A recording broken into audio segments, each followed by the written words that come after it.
Tala Fou fa apoponga mo Tala Fou malisi ufonga le lau moi Wellington e mole nei tai au, lua se fuluvalo November lua fe lua fa. O sao nole pale mia Christopher Laxen fa apele ministau tupe Nicola Willis o le pa ua pasene tuluia tupe po le OCR beyo na fa iloa ilea solulu wa ta umayai o le usa o lava le ala ua yai New Zealand. Na fa apa ua fal tupe fa leo le 50 basis points ma ua yai nei le fate si malilua 5% le tuluia tupe po le OCR o se fai numera pito maawalalo o fa amawina ile nei tausanga o le ama fayona pa ua ipasene o tupe no. E au fiei mo kesi mo tangata yeo la tau lava fale, fa piei no ngā tupe mo pisinisi. Wa tele ngese le alu ilungo le tau le soifuanga beitai, o lo o mawala lupe le tupu ma le ola le tamau ainga na Sāmoa Laxen, o le pa ua le pasene tulu i tupe po le OCR, o se tala fia le mo ainga ma pisinisi, na Sāmoa fo le ministau tupe, o la asanga na wia le malo e fa amu moi le fa aitete o le malo i tupe fa alu, inivesi au nanga i fesanga i matangata, matoi fa afo ile talitonuina o tamau ainga o mea ia ua mawhaio na Yesuinga ma ua sao le awala lea ua wia le malo. Na fa alia i fa amomonga le falitupe fa leo na pa u le au te lenga o tamau ainga o le atuna o i tutono o masina i tolu e o mai a iuni beita a i fōlinga mai na pa u fo i tutono o masina i tolu e o mai i a September. O le a whaina le soifua tangata New Zealand, o na fofanga le malo i whaamuta i le lata i le afe 5 sela o ngā luenga, i le te whaatu ora, po le soifua malo loina, pio na whaali e le pisa, a po le whaala patupatonga o tangata whai ngā luenga le malo. Mo ua whaia fo ile nei whai unga i se taimi o loo matua whianga i le soifua malo loina, matulanga whai ngata. O le whaasela silanga le na whai lo muli la tamai, i le au whai ngā luenga i le asoana nafi, mua afi i le tua ngā luenga i le data and digital o ila tau i o loo whea ngai male vaenga o polo kalame tau i masini ma wha tekonolosi situ wai. Wha apea i male au nangal soifua malolo ina lau tele le atuna o loo wha alau loa ina tui pui. O le tui tāpinanga mo wha lavlav wha afose i le soifua malolo ina ma au nangai wha amutai le ula tapaa. O se tasile nei o ngā yoinga uo so wha iei au nangal soifua malolo ina. Leo loo whea ngai male tele o wha le tono ma o le atili a whaina i le ola malolo ina o tangata New Zealand pe ona faalia se tasel pulengo le pisa sa faalia le asosio tangata whainga luenga le malo. E afe se laulua se fulu ngā luenga o le awaya mai le data and digital team ale te whātu ora bo le whawhitu pasene o lau whai ngā luenga ma le tolu se lau 5 se fulu walo mai le au nanga le public health service bo le luas fulu wha pasene peitai o le tala le soifua maloloina o le au whainga o ngā luenga o le awa amuta mai le au nanga lau tele o le soifua maloloina le National Public Health Service pena o le 5 se fulu fitu pe ave ese ngā luenga i le o iaini se o whaatumuina Peita ina whaelo le pisa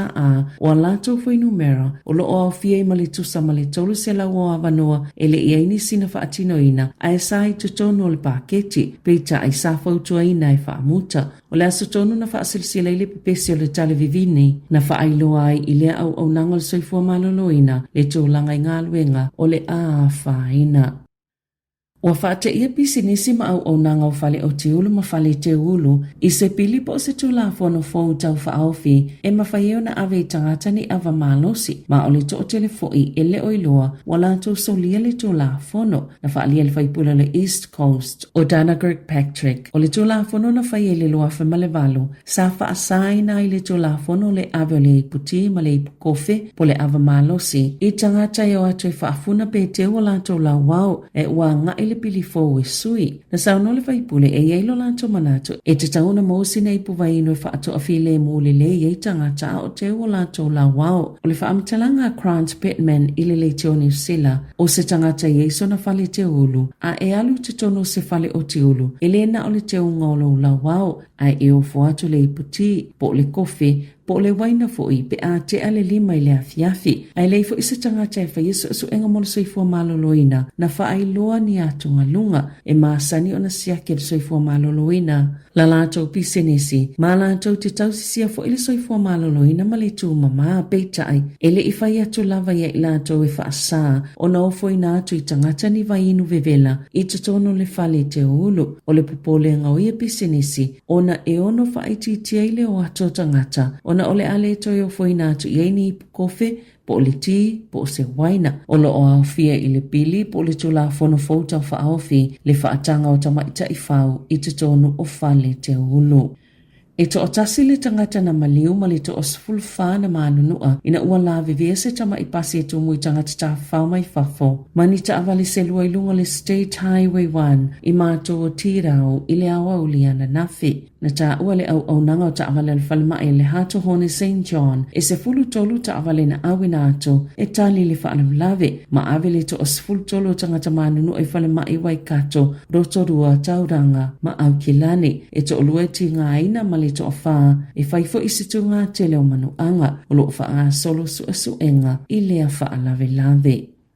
O le asi i tia tau o pase se i pasi mano whaafi le ato nuu, ma uwha ilo ato le lalau whila wa inga i pule ngā nuu, ina ia tuu pe si i lunga, leo wha inga o tupe mawai te tau ona maua pe au sia. Na lafo ina ato le waka ko tahi NCTA, i pule ngā nuu ma pule ngā whila wa inga ni tusi, o lo o tau watu i ai, ina ia si i tia lātou siea, po o vai ngā tupe e au ona lātou tutongina, mai le tau ato whela wa inga lau tele mai isi mea e lea o fie la fonga po rates po vai ngā tupe mai le malo. Na whaalia le tai fono le whaamanu malunga pule ngā nu o whaeto malo. A Wellington e mo le tū tau i whela wa inga. A whaia mo o mia le au si o whaamoemoenga ia o whaatulunga ina mo le whaamalu malunga pule ngā nu o Wellington. E te tau fo ilauna si i tia le tau o pasese i le fitu tasi pasene i le tau sanga a sao. Peitai, ua matua tu o whaafia ngai lava mo o mianga o tangata i le taungata o le tau o le soifuanga. A whaalau tele ina atili, a whaia se fulu tala e whaalu le tangata Wellington i pasese le Metling i le aso o lona winga o le aia whaaluina le se fulu fitu tala i le aso i lalo o tau o pasese fou. O tau sanga i lua uatua nae e ono pasene na si itia i pasese Wellington to e si itia i le se fulu pasene na i tau whaafitau i mali si itia o le tau o le soifuanga na sauno Thomas Nash.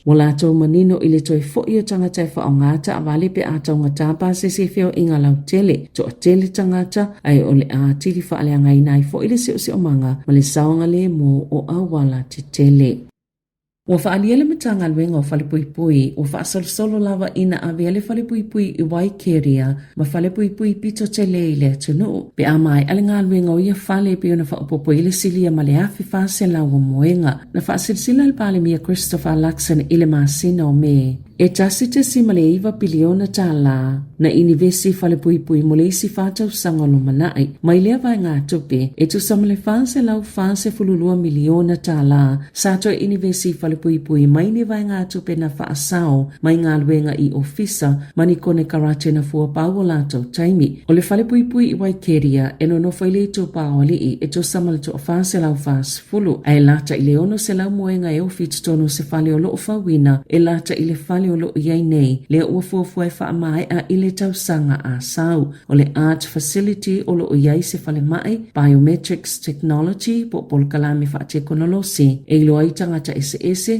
o potu e whaini pol kalame ese, lima se lau moenga mo pangota, ma le iwa se fuluono moenga e wha apitua moe e i wha awhitauli o le soifua maloloina, o le mawhau, wa i le wha moe e tatala i le lima tausanga o lo manai, le wha alau te lenga o le whale pui, pi ona toi wha apopoi moe ngai valu se lau se fulu, ma o le ao o atuwai i le afe valu se lau, le au wha ingo pango tae ma whai o na ofi, pe no no foai.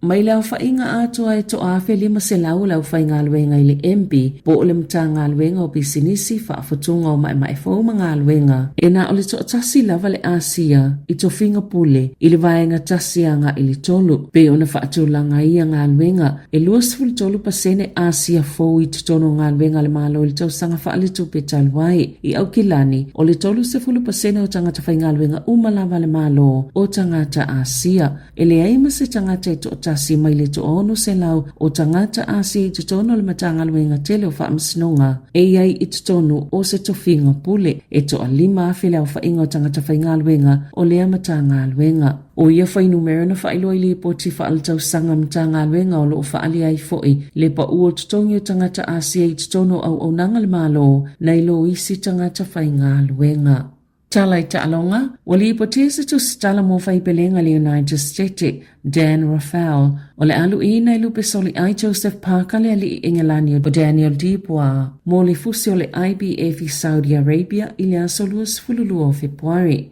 O le masina o se tema na whaia inai Anthony Joshua ia Dubois mamanu malo i le fusi o le IBF. Sa ile manato le to'otele o le ato i lui e Joshua le fusi beitai o le ua whaase ese ma ua mawailoa le avanua mo paka e lui e le isi fusi o fusi e whao le lalulangi e le o umia ina le siambini o Alexander Yusik o Ukraine o le fusu anga mulimuli a paka na whaiele le masina o mati le ana manu malua i a Silek Sang o Saina ma ia maua le fusi o le WBO i le panga mamafa o paka na manu malo i le WBO ia te semalua fisfulwono i se fusu anga wavala lata ma Andy Ruiz o Mexico i au Kilani e whaalua na ia puipuina le fusi i le lua fisfulfitu peitai na whaia ina ia Joshua i le lua se folovalo. Tala Fou ia malisi ufonga le lau mua mo le nei tae ao.